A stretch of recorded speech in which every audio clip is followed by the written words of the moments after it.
In the vastness of the galaxy, humanity had long been considered a weak species.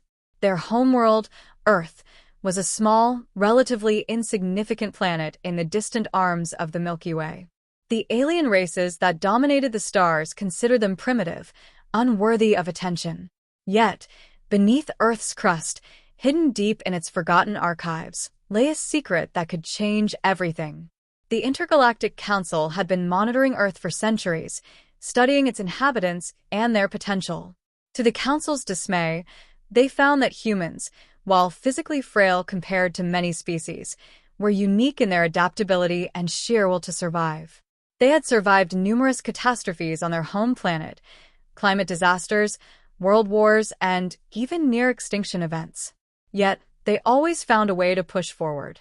But still, the Council was uncertain. They doubted that humanity could ever be more than a footnote in galactic history.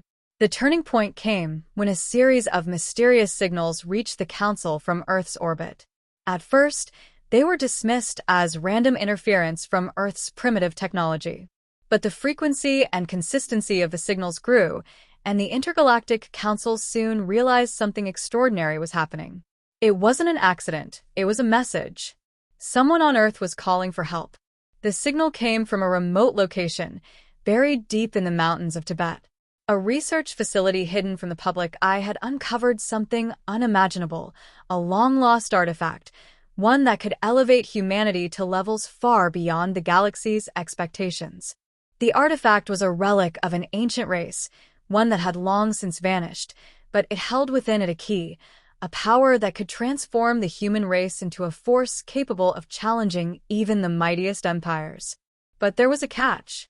The artifact was only accessible to those with the right bloodline, those who had been secretly chosen centuries ago.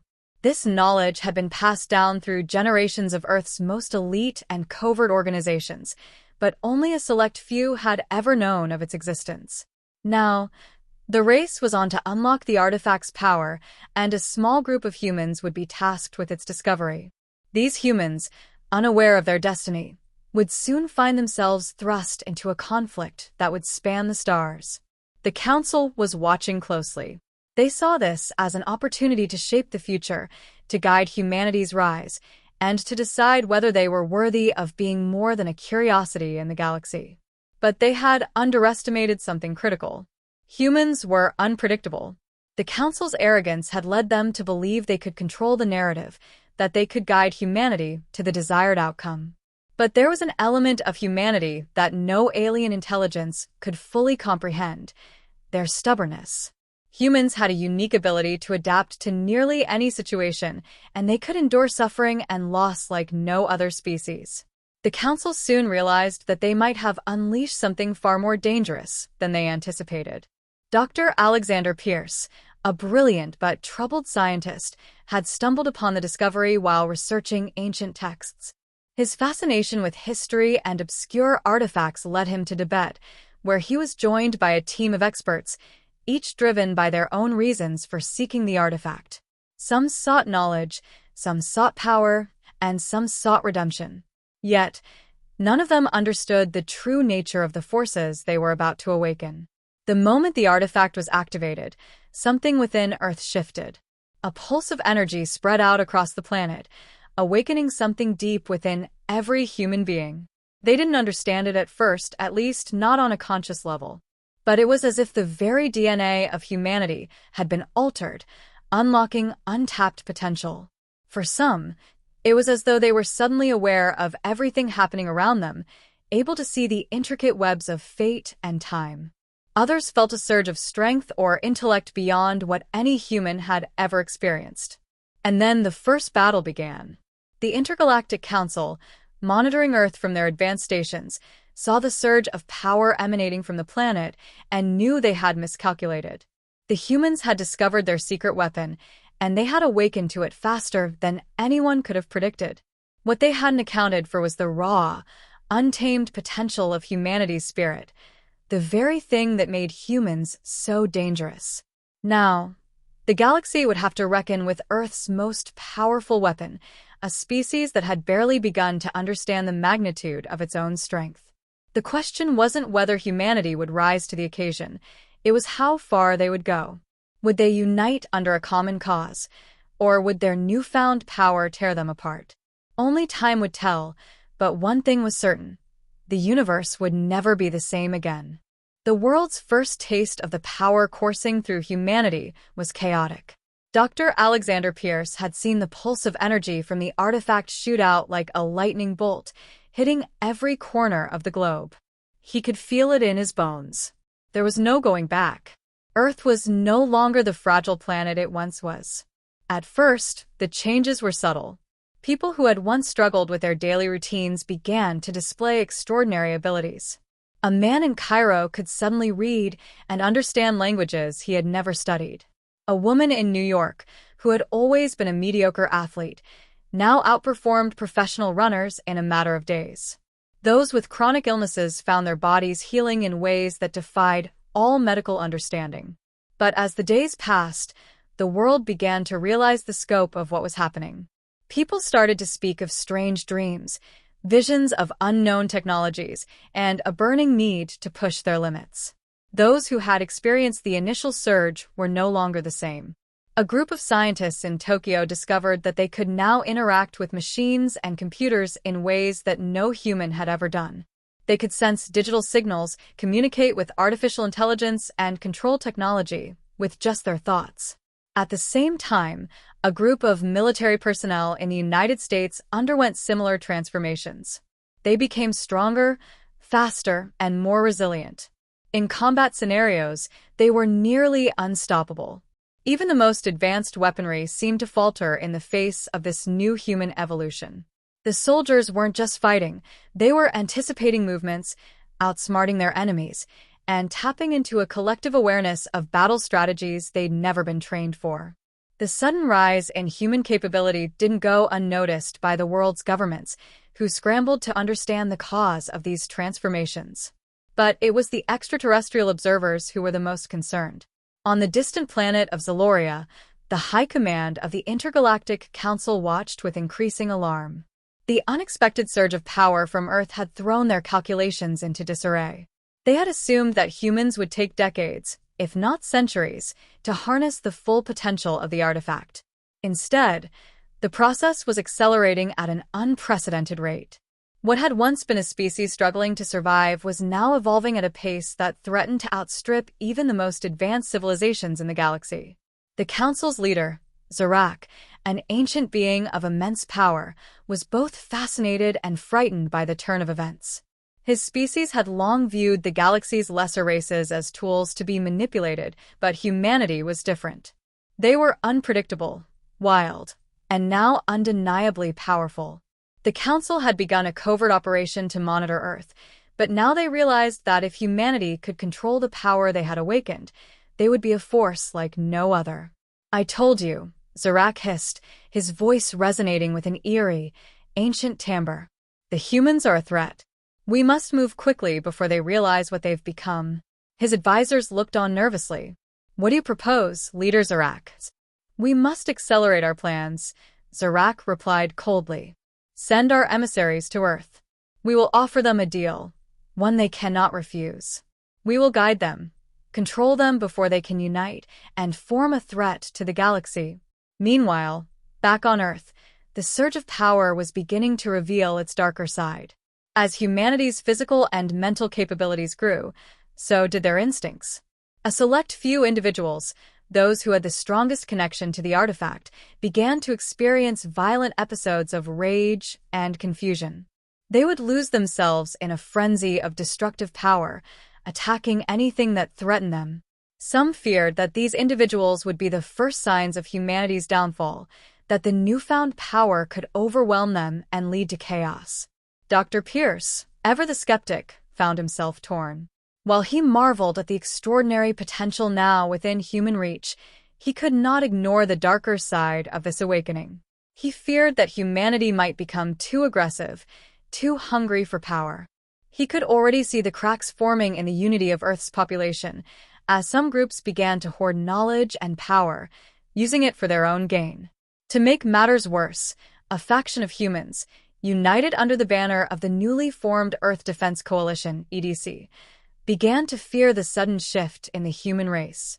They argued that humanity was being manipulated, that the artifact was no gift, but a curse. They feared that the very essence of what made humans unique, our humility, our empathy, was being lost in the pursuit of greater power. The world stood on the edge of a precipice, and it was unclear which direction it would fall. Would the rapid evolution of humanity lead them to greatness, or would they spiral into a dangerous, uncontrollable force? One thing was certain. The galaxy had underestimated Earth's most powerful weapon, the very species it had once deemed insignificant. But as the Intergalactic Council prepared their emissaries to land on Earth, they failed to account for one key factor: humanity's unpredictability. The moment they arrived, they would discover that the planet's inhabitants were no longer just a primitive race.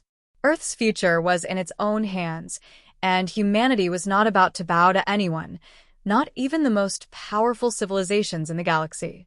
The first sign that something was wrong came when a fleet of alien ships entered Earth's atmosphere without warning. The extraterrestrial vessels were sleek, advanced, and silent, moving with an eerie precision that suggested the aliens had been preparing for this moment for a long time. Their designs were sleek, and their energy signatures blazed with power, unlike anything Earth's technology had ever encountered. The Intergalactic Council had sent emissaries, representatives from the galaxy's most powerful species, to make contact with humanity, believing that by controlling their newfound abilities, they could keep Earth in check. As the ships descended toward Earth's major cities, humanity watched in stunned silence. Governments and militaries scrambled to respond, but there was little they could do to stop the aliens from landing. This was not a traditional invasion.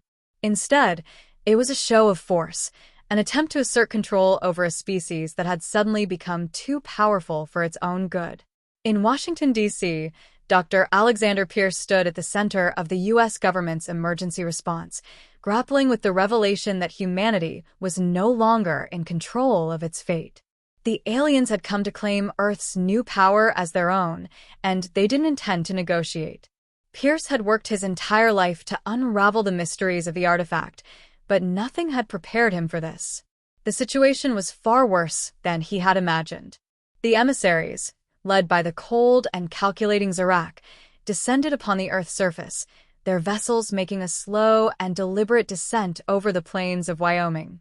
Crowds of humans gathered to witness this unprecedented moment in history. As the first ship touched down, the air hummed with energy, and the ground trembled beneath the immense weight of the alien craft. Zarak emerged first, tall and imposing with smooth, dark skin that shimmered faintly in the sunlight. His eyes glowed with an unnatural intensity, as though the very stars were embedded within them. Behind him, several of his elite guards, beings made of shifting energies and forms, stood like silent statues. Humans, Zarak's voice echoed through every speaker and broadcast station on the planet. You have awakened to a power beyond your understanding. We have come to offer you guidance, to help you wield this power for the greater good of the galaxy. The message was clear. Earth had no choice. The galaxy's most powerful races had decided that humanity's evolution needed to be controlled, directed by those who had mastered the universe's secrets. Earth's fate, according to the emissaries, would be determined by the Intergalactic Council. The world reacted in a flurry of shock and fear. Governments attempted to unite and present a show of force, but deep down, everyone knew that humanity had no chance against the aliens' advanced technology. But they underestimated one key element of human nature: resistance. Dr. Pierce, now thrust into the center of a global crisis, was contacted by a secret organization he had never known existed. The Guardians of the Artifact, a clandestine group who had long known about the potential of the ancient relic, had been monitoring the situation closely.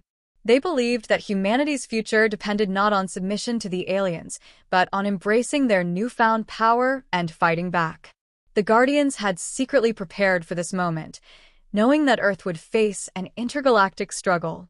There is no more time to waste, the leader of the Guardians, a woman named Maya, said over the encrypted line. We need to prepare humanity to fight back. If the Council wants control, we'll show them that Earth has its own destiny to fulfill. At the same time, across the globe, the energy coursing through humanity was growing stronger.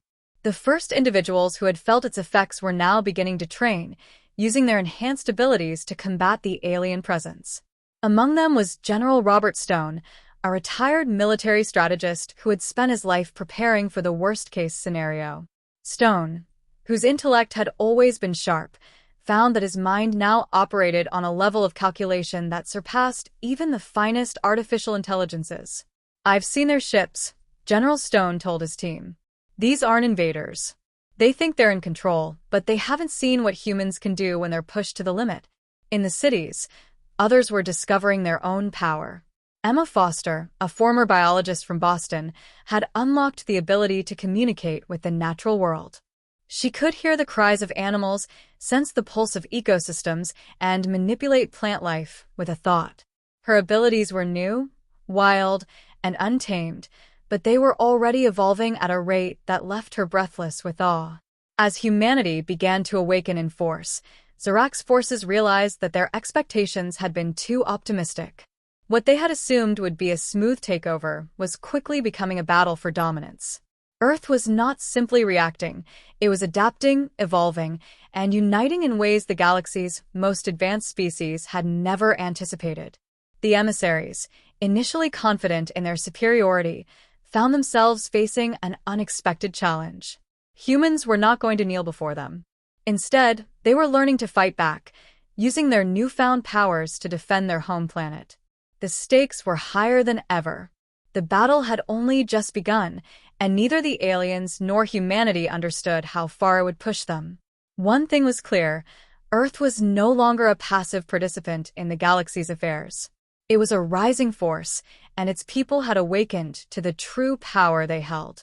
And as Zarak's fleet hovered ominously above the Earth, the fate of humanity rested in the hands of those who had once been considered nothing more than primitive beings, a species underestimated by those who now found themselves facing a formidable, unstoppable force.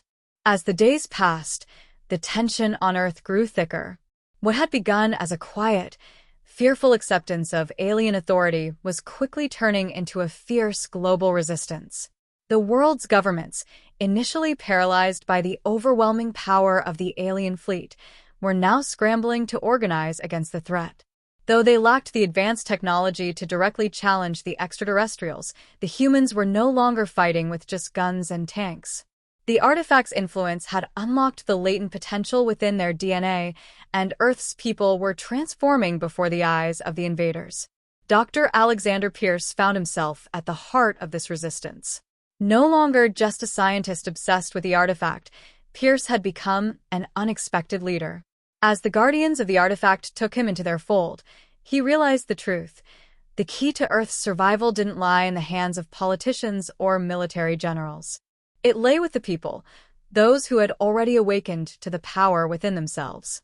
They were the world's last hope. In hidden underground bunkers and remote bases scattered across the globe, resistance cells began to form. They shared one common goal: to push back the alien invaders and reclaim their freedom. These cells, composed of individuals who had gained extraordinary abilities, began to train together, learning how to control their newfound powers. Emma Foster, the biologist from Boston who had awakened her connection to nature, became one of the Resistance's most vital figures. She had learned to manipulate plant life, and she quickly developed a strategy to create fortified safe zones using rapidly growing forests, vines, and trees to block alien advancements.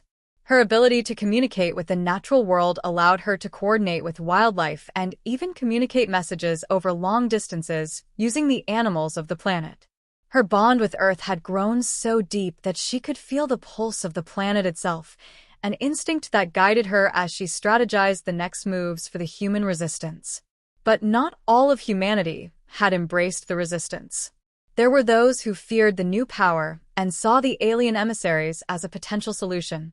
These factions, including a powerful corporate network called the Genesis Corporation, believed that joining the Council's regime could provide Earth with the resources and technology to advance beyond the chaos of the past. They saw the transformation of humanity not as a call for freedom, but as an existential threat that needed to be controlled. Led by CEO Mason Drake, Genesis Corporation's influence grew rapidly. The corporation sought to harness the power of the artifact for themselves, believing that they could dominate the growing resistance and solidify their grip on the future. They believed that if they controlled the technology hidden in the artifact, they could evolve faster than any of the alien species and rise to be the supreme force in the galaxy. They even began developing experimental technologies to mimic the abilities of the awakened humans, using gene editing techniques and biotech to augment their own forces. But Pierce, ever the skeptic, knew that this course of action could lead to Earth's ultimate downfall. He understood that humanity was on the cusp of something extraordinary, something that the galaxy had never witnessed. To truly defeat the alien invaders and reclaim their home, humanity could not rely on corporate control. They needed to unify. Only through collective strength could they overcome the overwhelming odds. Meanwhile, Zarak's forces grew more impatient. Despite their overwhelming technological superiority, the aliens had not anticipated the resilience of Earth's inhabitants. Their emissaries were met with hostility wherever they landed, and the Resistance's guerrilla tactics were slowly wearing down the alien forces. Zarak, growing frustrated, summoned his council of warlords aboard his flagship, a colossal ship that orbited Earth like a dark moon. "This is taking too long," he hissed, his glowing eyes burning with frustration. "Humans are adapting far faster than expected. They are learning to use their abilities to resist us. We need to break their will, destroy their sense of unity." Zarak's warlords agreed, though reluctantly. "We cannot afford to underestimate them any longer," one of the warlords, a massive, armored creature from the planet Virus, said. "They are evolving too quickly. It is clear they will not kneel to us, no matter how much power we wield. We must use more drastic measures." A plan was devised to unleash a devastating show of force. The aliens would target the planet cities, those that had awakened the most power from the artifact. They would cripple the heart of humanity's resistance and strike fear into the population. Once the cities fell, humanity's spirits would be crushed, and they would be forced to surrender. As the plan unfolded, Earth's resistance knew what was coming. General Robert Stone, now a crucial leader of the resistance, gathered his forces. He understood that the time had come to take the fight directly to the aliens. If the warlords believed they could break the will of humanity by attacking the cities, then it was up to the resistance to show them otherwise. A massive, multi-pronged counterattack was launched. While Emma Foster's biotechnological warfare disrupted the alien supply chains, General Stone led an elite team of resistance fighters into one of the largest alien-held bases. It was a high-risk mission, but they had learned the layout of the alien facilities and discovered a vulnerability within their energy grid, a weakness that could be exploited to disable much of their technology. As the battle raged across the surface, Zarak's worst fear began to materialize. Humanity wasn't breaking, it was growing stronger. Each alien incursion that failed only fueled the fire within Earth's resistance. People all over the globe were awakening to their own powers, creating a unified front that the Intergalactic Council had never anticipated. The human spirit, unpredictable and fierce, had proven to be the secret weapon the galaxy had underestimated. For the first time, Zarak felt the weight of doubt pressing on him. Could the Council truly control humanity, or had they inadvertently unleashed a force that would be impossible to contain? With humanity's resistance growing stronger by the day, the galaxy's most powerful empire was beginning to realize that they might have miscalculated, and that Earth, once considered insignificant, was now the greatest threat to their supremacy. The battle lines had been drawn, and the fight for Earth's survival had evolved into a war of unimaginable scale. What was once a series of skirmishes and guerrilla tactics had now turned into an all-out global conflict. The resistance, fueled by their newfound powers, was holding its ground against the invading alien forces. But with every victory, the stakes grew higher. Zarak's forces, though initially confident in their superiority, were now beginning to experience what humanity had long known, an unrelenting, never-surrender resolve. The alien warlords had underestimated the power of Earth's unity, and now they were paying the price. Their initial strategy of intimidating humanity with superior technology and force had failed. The resistance was not only fighting back, they were evolving at a rate that the aliens couldn't match. The resistance's leaders, like Dr. Alexander Pierce and General Robert Stone, were proving to be as formidable as the alien invaders themselves. But despite their growing successes, a shadow of uncertainty still loomed. The Intergalactic Council had not yet made its full move. Zarak's fleet remained in orbit, watching, waiting for the right moment to strike. It was a game of patience, one that required precise timing and coordination. Zarak's plan was to weaken humanity further, force them into a corner, and then offer them a false choice: surrender or face annihilation. But the more he watched Earth's people, the more he realized that this wasn't a choice they would make. In the heart of Earth's resistance, Dr. Pierce found himself wrestling with his own doubts. He had seen the power of humanity unleashed in ways that no one could have predicted. But there was still something deeply unsettling about it. The artifact had granted them extraordinary abilities, but it also seemed to awaken something darker. The deeper humanity tapped into their powers, the more they were confronted with the violence and aggression that came with it.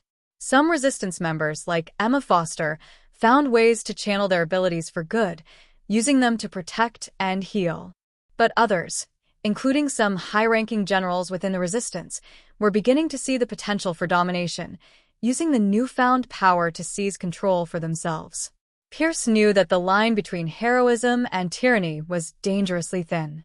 The human race, in its thirst for power, risked losing the very qualities that had made them worthy of survival in the first place.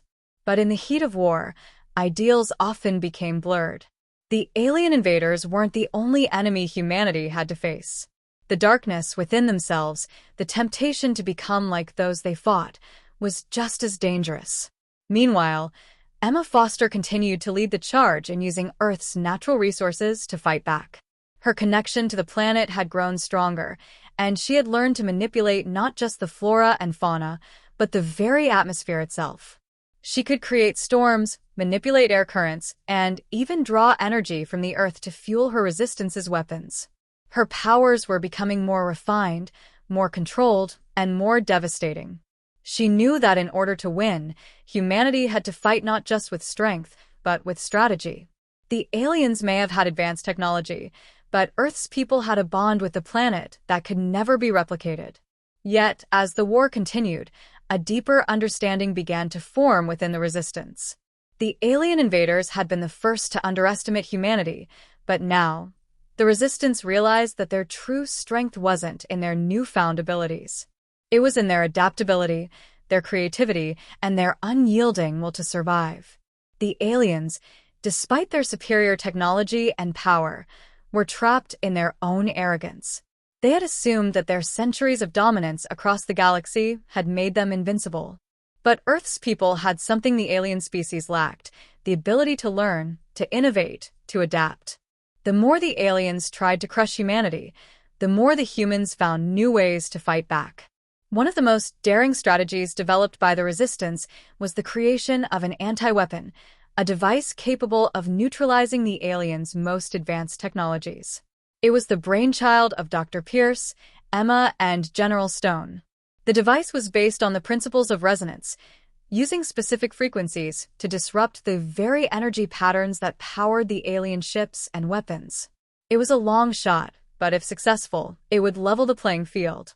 No longer would the aliens be able to rely solely on their advanced technology. They would be forced to fight with their own strength, something humanity had already proven to be on par with theirs. As the device neared completion, the Resistance launched one final, desperate offensive. With Zarak's forces attempting to push deeper into human territory, the Resistance saw an opportunity to strike. Emma's forces would lead the charge, using their natural abilities to cover the battlefield, while Dr. Pierce and General Stone would coordinate the final assault on the alien command center. They needed to destroy Zarak's flagship, a massive warship that hovered ominously in orbit. If they could disable the command center, they could cripple the alien forces and force Zarak to rethink his plans. The day of the assault arrived, and the world held its breath. The resistance moved in waves, unleashing their full potential. Emma summoned violent storms to blind the alien forces, while General Stone's team led a surprise infiltration of the alien stronghold.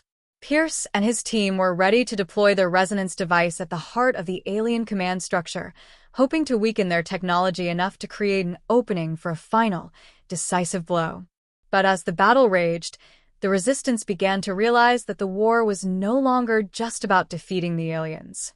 It was about proving to the galaxy, and to themselves, that humanity could rise above the chaos, that they could defend their home without losing the very essence of what made them human. Zarak, watching from his flagship, was growing more desperate. His once confident demeanor had turned to frustration, and his forces were being pushed back on all fronts. The final confrontation was inevitable. The fate of Earth and the future of humanity was about to be decided. But would they survive the battle, or would their newfound power destroy them from within? The answer was unclear, but one thing was certain. Humanity had proven that they were no longer the weak, insignificant species the galaxy had once thought them to be. They had become something unstoppable. The battle had reached its most critical point. Earth's resistance had thrown everything into the fight. The once quiet humans, who had been perceived as nothing more than primitive beings, were now engaging in the most intense, technologically advanced conflict the galaxy had ever seen. But with every victory, the price of humanity's newfound power became more apparent. The line between self-defense and conquest was blurring, and the Resistance's greatest fear had come to life: the potential for the power they had gained to consume them. On the surface, the final assault on Zarak's flagship was proceeding as planned. General Robert Stone's team had infiltrated the alien base on Earth, sabotaging crucial supply lines and weakening the invaders' position. Emma Foster, with her unparalleled connection to nature, summoned one of the fiercest storms the planet had ever witnessed. The storm raged across alien positions, creating chaos and buying precious time for the Resistance to complete their mission. At the same time, Dr. Pierce, alongside the Guardians of the Artifact, had made their way to the heart of the alien command center. The resonance device, an intricate machine designed to disrupt the alien fleet's energy signature, was almost ready. They needed just a little more time to calibrate it and unleash its full potential. But there was no time to waste. The alien forces were adapting quickly, and Zarak himself, now aware of the Resistance's counterattack, had deployed his most deadly warlords to defend the flagship. The odds were stacked against them, but the Resistance was determined to see this through. Dr. Pierce stared at the device one last time. Its hum vibrated through the air, a low, pulsating rhythm that matched his heartbeat. The device was humanity's last hope. If it worked, it could neutralize the alien ships, rendering them useless and breaking the aliens' technological advantage. If it failed, they would lose everything. "Ready?" Maya, leader of the Guardians, asked, her voice steady, though her eyes betrayed a hint of anxiety. She had always known that this moment would come, but now that it had arrived, the weight of it felt nearly unbearable. Pierce nodded, his mind focused on the task at hand. "We don't have a choice. We need to disable Zarak's fleet, or humanity's resistance will crumble." The device was set into place, its frequencies adjusted to match the alien tech's energy output. As Pierce activated it, a sharp, almost inaudible sound filled the air, a frequency so high it was almost imperceptible, yet powerful enough to ripple through the alien fleet's defenses.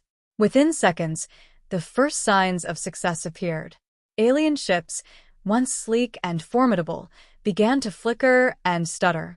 Their energy shields, once impenetrable, faltered, and their weapons began to malfunction. The resonance device was working.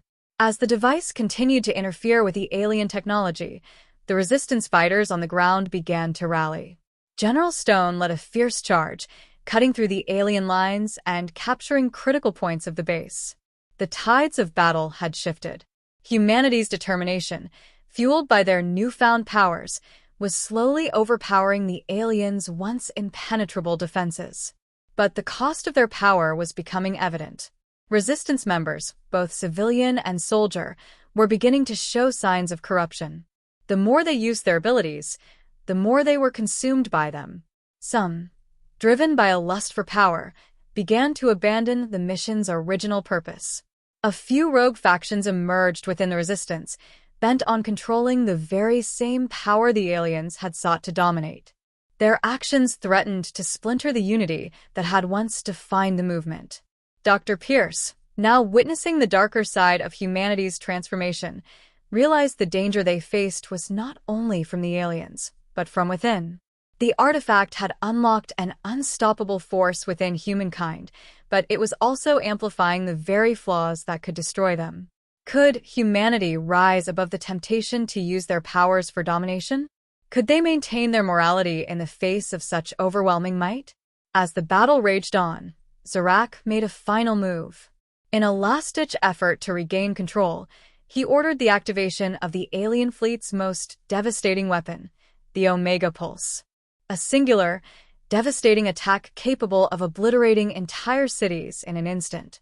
Zarak had one goal: to cripple humanity's resistance and force them into submission. He knew the resonance device was interfering with his fleet's technology, but he hoped that the Omega Pulse would be powerful enough to erase Earth's growing rebellion.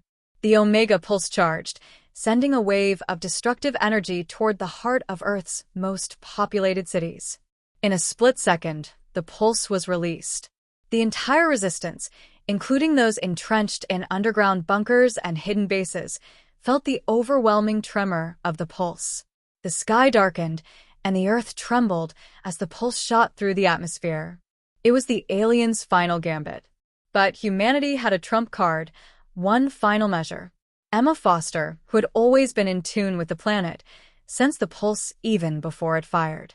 She reached deep into her connection with Earth, channeling all the energy she could muster to redirect the pulse's destructive force. The resistance watched in awe as the energy shifted, the pulse momentarily destabilizing as it passed through Earth's protective fields. Emma's mind, stretched to its limits, became a conduit between the planet's natural energies and humanity's newfound abilities.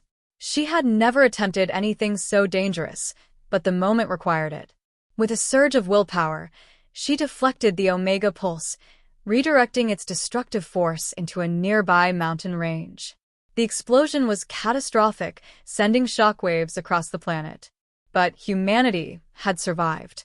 The pulse had failed. The war had reached its turning point. Zarak, witnessing the failure of his final weapon, knew the tide had truly turned. His fleet was compromised, and his forces were in retreat. Humanity, having fought with everything they had, was now on the brink of victory. But as the aliens began to pull back, Zarak's final message echoed across the battlefield. This is not the end. You have merely delayed the inevitable. The galaxy is vast, and others will come. You may have won this battle, but your fight is far from over. The Resistance celebrated their hard-earned victory, but Dr. Pierce and General Stone both knew Zarak's warning was not empty. Earth had won, but the cost had been high. Humanity had come a long way, but the real question remained: would they be able to maintain their newfound power without falling into the same trap the aliens had? The galaxy was watching, and the future of Earth had just begun. With the fall of Zarak's fleet and the retreat of the alien invaders, Earth stood at the precipice of both a hard-won victory and an uncertain future. Humanity had proven its ability to fight back, but at what cost? The resonance device, Emma Foster's unprecedented manipulation of the planet's energies, and the powers granted by the artifact had changed the world forever. Yet, amid the celebrations of a fragile peace, the lingering question haunted everyone: had humanity simply exchanged one form of domination for another? Dr. Alexander Pierce, once an advocate for using the artifact to protect humanity, now found himself questioning the very nature of their power. The Resistance's victories had been remarkable, but they had also awakened darker instincts in many. Some saw their new abilities as a means to elevate themselves to positions of power, to rule not only Earth, but potentially the entire galaxy. The temptation to follow the same path as the alien invaders loomed over every leader, every strategist, and every soldier. General Robert Stone, pragmatic and grounded, shared Pierce's concern. He had seen the faces of the people who had fought alongside him, and many of them were no longer the same. The artifact had unlocked not only their potential, but their vulnerabilities. Some had embraced the power with restraint, but others, intoxicated by their new abilities, began to fracture off into rogue factions, each claiming a different vision for Earth's future. As Earth began to rebuild, the fractured factions began to make their moves. The largest of these was led by Mason Drake, the CEO of Genesis Corporation. In the wake of the alien invasion, Genesis had used its resources to position itself as Earth's new global authority. Drake, always a businessman at heart, believed that humanity's future lay not in diplomacy or unity, but in wielding their newfound power to control the galaxy. To him, Earth was no longer just a planet, it was a kingdom in the making, and he intended to rule it with an iron fist. Drake's vision was simple. Humanity had won because they had awakened their potential. Now, it was time for the survivors to build a new order, one that was based on strength and superiority. Genesis had already begun to develop military-grade tech that could enhance the powers of those who hadn't yet tapped into their latent abilities. He promised to usher in a new era, one where humanity would rise as the galaxy's undisputed rulers. His rhetoric resonated with many, especially those who had grown disillusioned with the Resistance's idealistic leadership. But Pierce and Stone weren't the only ones who recognized the dangers of such an approach. Emma Foster, whose bond with the planet had grown to an almost spiritual level, began to speak out against Drake's vision. She had witnessed the destructive potential of unchecked power, and she feared that Genesis' vision would lead humanity down the same dark path the aliens had tread before them. "I've seen what happens when power is used without restraint," Emma said, speaking to a small but growing faction of the Resistance. "I felt it in the storm that deflected the Omega Pulse. It was raw, uncontrollable, and it nearly consumed me. Now, imagine what we could do to the galaxy if we let greed and ambition take the lead." Pierce agreed, but he knew that the battle for humanity's soul had only just begun. "It's not just about the artifact," he said. "It's about what we choose to become. We've proven that we can resist the alien invaders. But if we're not careful, we may become the invaders ourselves." While the factions of Earth began to organize, a new threat began to emerge. Zarak's retreat wasn't the end of the conflict. It was the beginning of a far more dangerous game. The alien warlords, having failed to conquer Earth, had returned to their respective planets, but not without consequences. Zarak's retreat had exposed a fundamental weakness within the Intergalactic Council. Earth's resistance had proven that they could take on the most powerful empire in the galaxy and win, and that knowledge had sparked an unprecedented interest in Earth's potential. Whispers of the unstoppable humans spread across the galaxy like wildfire. Other alien races, some of whom had once been subjugated by the Council, began to look toward Earth as a symbol of hope. There were rumblings in the outer systems, unrest among the conquered worlds. If Earth could defeat the Council, why couldn't other races do the same? This shift in galactic sentiment began to attract the attention of powerful entities beyond Zarak's reach. One such entity was the Trillion Collective, a faction of highly intelligent, technologically advanced beings who had remained neutral during the conflict. They had observed humanity's rise with great interest. The Collective, unlike the Intergalactic Council, was not interested in domination or conquest. They were scientists, explorers, and philosophers. But they recognized that humanity's newfound abilities were a double-edged sword. If left unchecked, Earth could easily become a force of chaos in the galaxy, potentially tipping the balance of power in ways that could destabilize everything. The Trillion Collective extended an olive branch to Earth's leaders, proposing an alliance. They offered knowledge, technology, and guidance to help humanity understand the true potential of the artifact, but they also warned of the dangers of unchecked power. The Collective was not interested in conquering Earth, but they were willing to provide counsel to ensure that humanity didn't destroy itself in its pursuit of greatness. However, not all humans welcomed the Collective's offer. Many viewed them with suspicion, considering their neutral stance during the invasion and their warnings about power. There were those within the resistance who believed that humanity didn't need outsiders telling them how to govern their destiny. The arguments grew heated, and it became clear that Earth was at a crossroads. With tensions rising, the fate of Earth's future hung in the balance.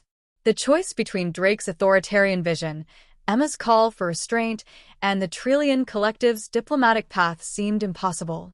One thing was certain: humanity's actions would determine whether they would remain the noble underdogs they had once been, or whether they would become the next empire, a shadow of the very invaders they had defeated. As Dr. Pierce looked out over the horizon, he knew that humanity stood on the edge of something far greater than a single battle. Earth had survived, but the galaxy was vast, and the choices made in the coming days would echo for centuries to come. Would humanity be the force of light that had once defied the aliens, or would they become the very darkness they had fought to destroy? The answer rested in their hands, and in the hearts of the people who would decide their future. The galaxy watched as Earth teetered on the edge of a new age, an age that could either see humanity rise to unprecedented heights or spiral into chaos and destruction. With the alien invaders repelled and Zarak's fleet in retreat, Earth had emerged as the most powerful force in the known universe. But with great power came great responsibility, and the choices humanity now faced would shape not only their destiny, but the fate of the galaxy itself. Dr. Alexander Pierce stood in the council chamber, staring out at the planet below. His mind was a storm of conflicting thoughts. Humanity had won against the odds, against a technologically superior enemy. They had become unstoppable. But at what cost? Every day, Pierce could see the changes in people, the growing factions, the divisions between those who wanted to wield their newfound power for personal gain and those who wanted to use it for the collective good. The war against the aliens had been a battle for survival, but now humanity faced an even greater challenge: the battle for their soul. General Robert Stone, who had fought alongside the resistance from the beginning, stood at Pierce's side. Unlike Pierce, who had become increasingly wary of humanity's growing power, Stone believed in their potential. He had seen firsthand the sacrifices, the grit, and the heart that had fueled the resistance. He knew that Earth's strength wasn't just in the abilities granted by the artifact, it was in the people who fought to protect their world. Drake's vision is dangerous, Stone said, his voice calm but firm. But Emma's approach might be too idealistic. We can't let the galaxy see us as weak. We've fought too hard to lose our edge now. Pierce nodded but wasn't convinced. He had seen the darker side of humanity's transformation. The temptation to dominate was strong.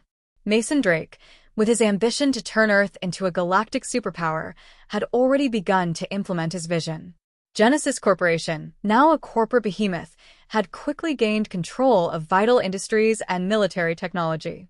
Drake had convinced many that humanity's survival would depend on consolidating power. But Pierce feared that in doing so, Earth would become just another empire, no different from the alien invaders they had defeated. Emma Foster, who had once been a quiet voice in the resistance, now stood at the center of a growing movement that called for restraint. Her connection to the planet had only deepened, and her warning was clear: unchecked power would consume them. "We can't let our abilities define us," she had said in a recent speech. "If we use them to control and dominate, we'll become the very monsters we fought against." Her words resonated with many, but others, including factions within the military, began to see her idealism as a weakness. The resistance had already lost too much, too many good people, and they couldn't afford to stand idly by while new threats emerged. Some believed that they needed to seize control, to ensure Earth's place in the galaxy before others could challenge them. As tensions mounted, an unexpected opportunity arose. The Trillion Collective, an enigmatic and highly advanced alien faction, had reached out to Earth, offering knowledge, technology, and a chance for a diplomatic alliance. They were not conquerors, but observers, seeking to prevent humanity from falling into the same patterns of empire building that had plagued so many civilizations before them. Their message was clear: we offer counsel, not control. Use your power wisely, or face the consequences. The collectives offer divided Earth even further. Some saw it as a lifeline, an opportunity to learn and grow without repeating the mistakes of the past. Others viewed it with suspicion, unwilling to let outsiders dictate humanity's future. The political landscape on Earth had become a battleground in itself, with factions forming around Drake's authoritarian vision, Emma's plea for humility, and the collective's proposal for collaboration. Dr. Pierce, torn between the different paths humanity could take, called a global summit. It was time for the people of Earth to decide, what kind of future did they want to build? The summit was held in the newly reconstructed United Nations building in New York City. Leaders from every corner of Earth gathered to discuss their options, with representatives from every faction present. The debates were heated, passionate, and filled with fear of the unknown. Some argued that Drake's vision was the only path forward, citing the alien invasion as proof that Earth needed to be strong to survive. Others sided with Emma, hoping to find a way to use their power for good, while a third group, a growing faction of moderates, called for a careful balance between strength and diplomacy. At the summit's climax, the Trillion Collective made their final plea. "We understand your fear," the collective's emissary, Vala, said. "But power without wisdom is a danger to all. You are not just fighting for your survival now, you are fighting for the future of your species. Will you build a future based on domination and fear, or one of unity and understanding?" The decision, it seemed, was about to be made. But before the summit could reach a conclusion, a new threat emerged from the fringes of the galaxy, a coalition of alien races, once subjugated by the Intergalactic Council, who had come together to form their own alliance. These new powers, emboldened by Earth's victory, now sought to challenge the old order and claim their own place in the galaxy.